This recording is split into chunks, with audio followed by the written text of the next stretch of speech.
톰 브라운을 가장 잘 입는 방법은 뭘까요? 클러치백, 담배, 뚱뚱한 몸매? 아니요, 그건 바로 옷. 패션을 좋아하실 여러분 반갑습니다. 여전히 양아치 브랜드라고 생각하는 분들도 있을 겁니다. 하지만 저는, 그리고 아마 누군가는 뭐 양아치 같기도 한데 이젠 다시 멋있는 것 같은데, 그리고 이제 양아치들은 안 입는 것 같던데, 이런 느낌이 들 수도 있을 겁니다. 아마도 멋진 연예인이나 영화 속에서 조금 다른 모습들을 보여주기 때문이 아닐까 싶습니다. 그리고 잠시 후엔 그냥 뜬 건 아니었네 라는 생각이 드는 이야기 준비했습니다. 주말에 친구를 만난다고 하면 주로 이런 옷들을 입을 겁니다. 정장을 입고 가진 않겠죠. 근데 톰 브라운의 정장은 입고 갈 수도 있을 겁니다. 야, 너 왜 이렇게 힘줬어? 뭔 멋을 그렇게 부리고 왔어? 그런 말은 듣겠지만 너 왜 정장을 입고 왔어? 라는 말은 듣지 않을 겁니다. 그리고 그건 정장 패션에선 혁신이죠. 도대체 뭐가 다르길래, 무슨 일을 했길래 이런 혁신을 이뤘을까요? 확실한 건 팔목에 4개 줄무늬는 아니었습니다. 이건 바꾸고 이거는 안 바꿔서 혁신을 이룬, 오늘은 브랜드 톰 브라운 이야기입니다.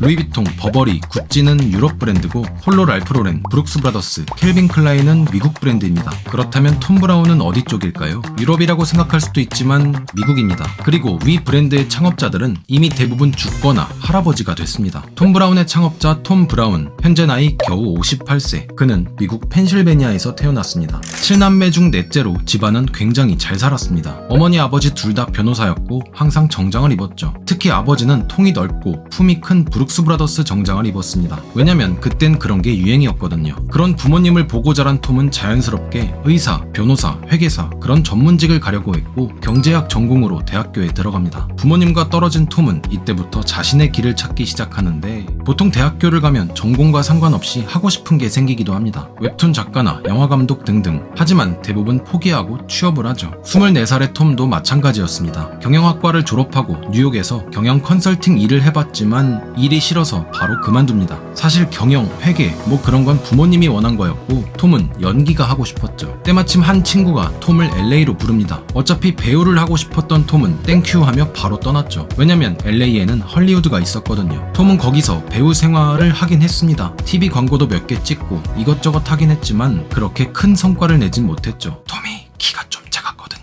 LA로 이사가면서 주변 사람들이 확 바뀌었습니다. 아까 LA로 부른 친구는 인테리어 디자이너였고 일하면서 연기자도 만나고 새로운 친구들을 많이 사귀었죠. 톰은 확실히 인싸였습니다. 주변에 창의적인 친구들이 생기면서 톰도 새로운 생각들을 하게 되는데 여기에 불을 붙인 친구가 있었습니다. 이 친구는 옷을 좋아하는 사람인데 톰과 같이 놀기 시작했죠. 술 먹고 게임하고 여자 만나고 노는 게 아니었습니다. 빈티지 샵을 뒤지며 브룩스 브라더스 양복을 찾아다녔고 그걸 갖고 놀았습니다. 자켓 기장을 줄이고 소매를 자르고 바지 밑단도 줄이고 친구는 이걸 건조기에 넣기까지 했습니다. 그럼 당연히 사이즈가 줄어들겠죠. 뭐 어쨌든 그러면서 놀았는데 톰은 너무나도 재밌고 행복했습니다. 지금까지 해봤던 운동, 경영학 공부, 컨설팅 회사, 배우 생활 이런 것보다 훨씬요. 한 번도 배워본 적이 없는 패션이지만 이것이 자기의 길이라고 생각합니다. 그리고 갖고 있던 차를 팔고 1997년 뉴욕으로 넘어갑니다. 호기롭게 뉴욕으로 간 톰, 돈도 없고 무서웠습니다. 하지만 톰은 인싸였죠. 예전에 뉴욕에서 일하기도 했고 친구도 남아있었습니다. 그 덕분에 친구의 소개로 조르지오 아르마니에서 세일즈맨으로 취업하죠. 이런 걸 보면 톰은 주변 사람들한테 되게 친절한 게 아니었을까 추측이 됩니다. 당시 알마니의 옷들은 느슨하고 펄럭이는 실루엣의 수트, 톰이 좋아하는 디자인은 아니었죠. 그래서 네가 뭘 할 수 있는데 닥치고 열심히 일합니다. 어차피 옷이 좋아서 들어왔으니 일이 재밌지 않았을까요? 일을 좋아해서인지 그 전에 사회 경험 덕분인지 빠르게 최고 판매원이 되었습니다.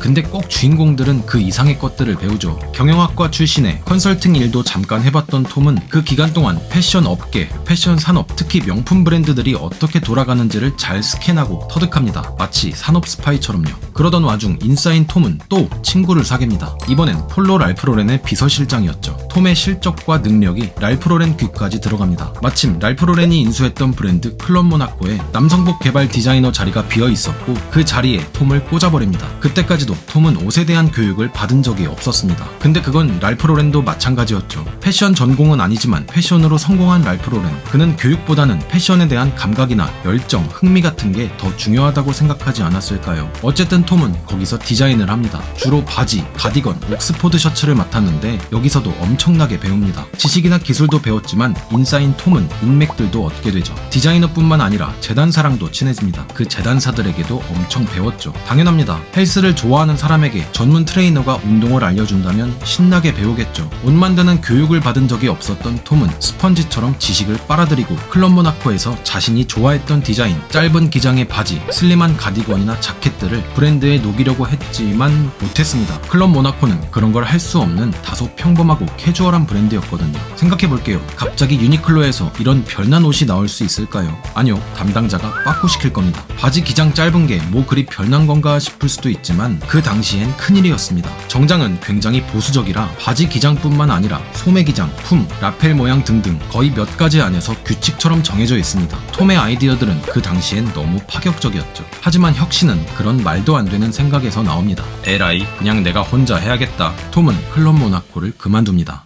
자기가 만들고 싶은 그 핏, 그 상상의 옷을 만들기 위해 재봉틀을 할 줄 모르는 톰. 여기저기 재단사들을 찾아가지만 그의 상상과 까다로운 조건을 맞춰줄 재단사는 찾기 어려웠습니다. 하지만 인싸 톰에게는 인맥들이 있죠. 클럽 모나코 디자이너 시절 만난 재단사 기억나시나요? 그를 찾아갔고 재단사는 기꺼이 수락합니다. 마침내 5가지 샘플 양복이 완성됩니다. 브랜드 이름은 톰 브라운, 사이즈도 당연히 톰의 사이즈였죠. 왜냐면 그걸로 홍보를 해야 됐거든요. 그 샘플을 입은 톰은 뉴욕을 돌아다니면서 자기를 모델로 홍보합니다. 근데 제가 만약 이런 자켓을 입고 서울을 돌아다니면 홍보가 될까요? 관심도 없을 겁니다. 적어도 이 정도 자켓은 입어줘야 사람들 눈길을 잡을 수 있겠죠. 톰 브라운 수트는 그 당시 뉴욕 사람들의 눈길을 사로잡는 데는 성공했습니다. 그땐 그런 핏, 그러니까 짧고 슬림한 정장이 굉장히 어색하고 특이했거든요. 마치 요즘 시대의 칠부 청바지를 보듯이요. 다르게 말하면 톰 브라운 수트는 부자연스럽고 이상했습니다. 인싸인 톰은 친구들에게 옷을 사달라고도 얘기했지만 야, 니한테도 이상해 보이는 그 작은 옷을 우리가 왜 사냐? 당연히 소비자들은 냉정했고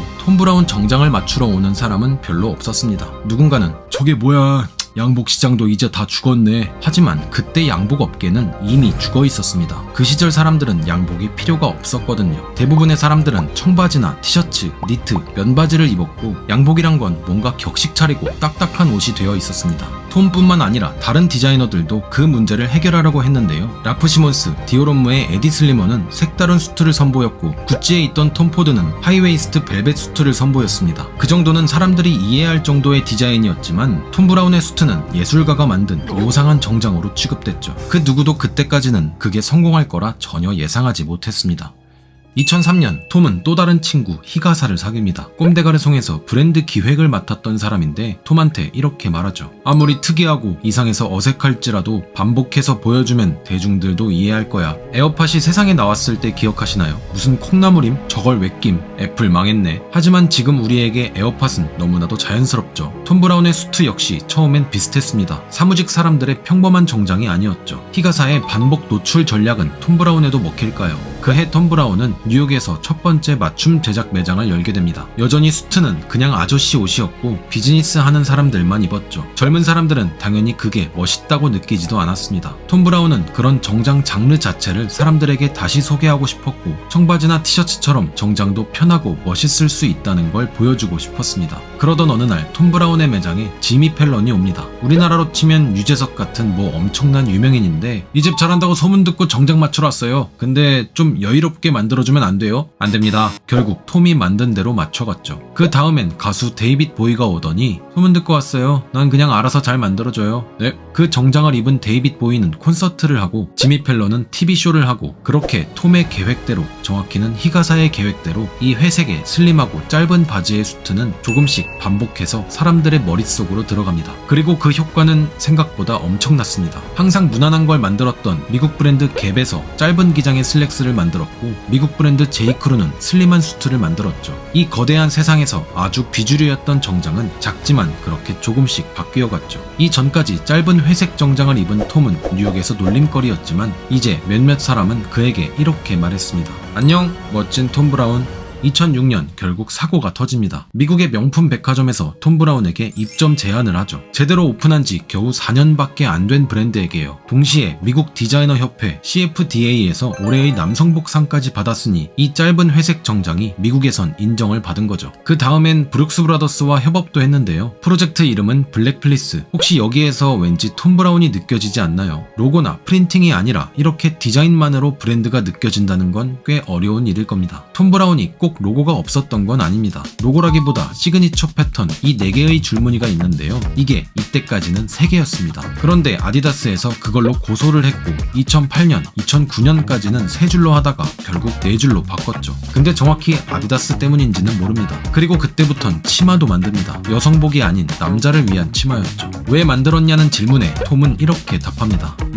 그냥요. 재밌잖아요. 다르게 보이기도 하고요. 2008년 GQ 선정 올해의 디자이너까지 선정되지만 2009년부터 톰 브라운뿐만 아니라 모든 패션 브랜드, 모든 산업들이 위기에 들어갑니다. 경제금융 위기가 찾아오죠. 다들 살 길을 찾았고 톰도 마찬가지였습니다. 그때 톰 브라운이 찾은 투자회사는 크로스컴퍼니, 일본 회사였습니다. 처음엔 20%의 지분을 가져갔지만 몇 달 뒤엔 더 크게 투자받아 총 지분의 67%를 이 일본 회사가 차지했죠. 이때부터 톰 브라운은 일본에도 점차 확산됩니다. 도쿄에 매장을 열고 일본 회사는 라이센스까지 챙기게 되죠. 그래서 일본 톰 브라운은 오리지널 톰 브라운 20%, 라이센스 세컨 라인 50%, 나머지 기타 30%로 진행됐습니다. 톰 브라운 옷들을 보면 종종 일본 생산이 있는데 이게 이때부터 시작된 게 아닐까 추측을 해봤습니다. 그리고 투자도 받았으니 돈도 좀 벌어야겠죠. 흰색 운동화, 수영복, 가죽 제품.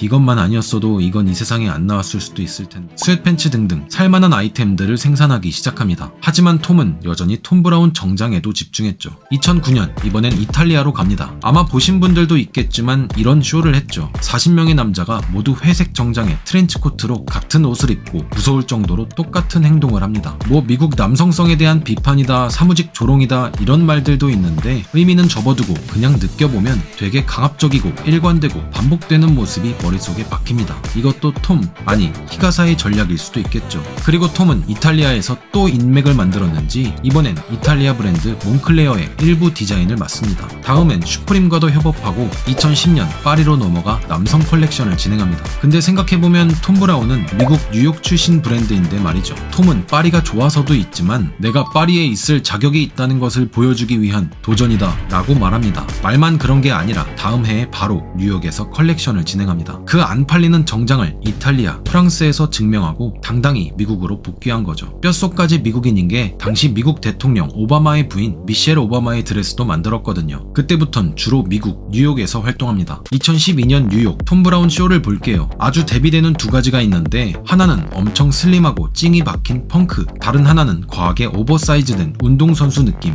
이 둘은 아주 달라 보이지만 결국 같습니다. 해석만 다르게 했을 뿐 모두 유니폼이란 걸 입은 거죠. 톰 브라운의 옷은 그런 옷이었고 그건 톰 브라운 직원들에게도 항상 강조됐는데요. 톰 브라운의 모든 신입사원은 회색 양복 2벌, 흰색 옥스포드 셔츠 5벌, 회색 모직 넥타이 1개 등등 소매가로 약 1만 달러 상당의 톰 브라운 의류 스타터 키트를 받습니다. 이게 바로 유니폼이죠. 그 유니폼을 입는 방법과 규칙만 11페이지입니다. 상단 버튼은 푼 상태로 유지, 셔츠는 다림질할 수 없음, 넥타이는 필수, 허리 밴드에 꼭 맞게 넣어야 함, 성별에 관계없이 정장 바지는 주름 스커트로 교체 가능, 파란색은 금요일부터 일요일까지 허용되지만 주중에는 권장되지 않음, 시어서커는 여름에만, 흰색 스니커즈는 주말에만 가능. 톰 브라운이 이런 복장 규정을 도입한 최초의 패션 디자이너는 아닙니다. 마르지엘라도 직원들에게 흰색 가운을 입도록 했죠. 하지만 톰 브라운은 단 하나의 아이디어를 반복함으로써 영향력 있는 브랜드를 구축했습니다. 회색 정장을 흥미롭게 보이게 만드는 것.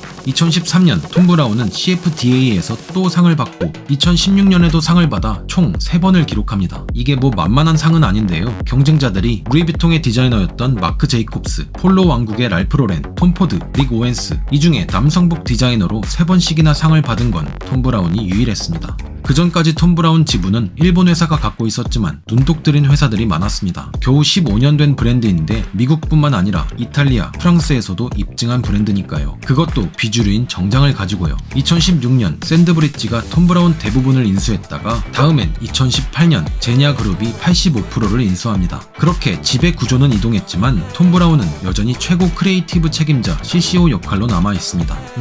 근데 회사가 팔렸는데 일 제대로 하는 거 맞나? 네, 맞을 겁니다. 겁니다. 2023년 CFDA 회장으로 선출됩니다. 그것도 만장일치로요. 이 많은 디자이너들의 회장이 된 거죠. 뉴욕에서 놀림당하던 그 짧고 슬림한 회색 정장으로 미국을 대표하는 디자이너 협회의 회장이 된 거죠. 게다가 이제는 파리에서 최고급 소재로 최고급 봉제와 마감을 하는 오뜨꾸띠르의 일환으로 쇼를 선보입니다. 디올, 샤넬 같은 브랜드와 쇼를 하는 거의 유일한 미국 브랜드가 되었죠. 톰 브라운은 여전히 패션 스케치도 잘 못해서 시도조차 안 한다고 합니다. 톰이 잘하는 건 톰이 하고 능력 있는 재단사, 마케터, 디자이너 등등 주변 사람들의 도움과 조언 덕분에 여기까지 올라온 게 아닐까요? 톰 브라운을 가장 잘 입는 방법이 뭘까요? 클러치백, 담배, 뚱뚱한 몸매, 그것보다는 온 몸을 톰 브라운으로 계산해서 도배하는 것, 톰 브라운의 직원처럼 옷을 입는 게 아닐까 생각이 듭니다. 양아치처럼 보이나요? 이것도 다 한때일 수 있습니다. 20년 후에 이런 모습은 또 다른 문화로 남아 멋있어 보일 수도 있을 겁니다. 좋던 안 좋던 추억은 그 자체보다 아름답게 보이는 경향이 있으니까요. 제가 오늘 준비한 이야기는 여기까지입니다. 혹시 여러분만 갖고 있는 이상한 취미, 취향이 있나요? 낯선 사람에겐 이상해 보이지만 친한 친구들에겐 그게 곧 여러분의 정체성, 특별함이 아닐까요? 톰 브라운도 마찬가지였습니다. 처음엔 놀림거리였지만 나중엔 업계에서 혁신이라는 소리를 들었죠. 여러분의 이상한 취미, 이상한 취향이 때론 어떤 장르에선 혁신이 될 수도 있을 겁니다. 여러분의 이상한 취향, 아니 아직은 어색한 취향을 응원하며 저는 다음에 또 다른 이야기로 돌아오겠습니다. 오늘도 함께 해주셔서 진심으로 감사드립니다. 감사합니다.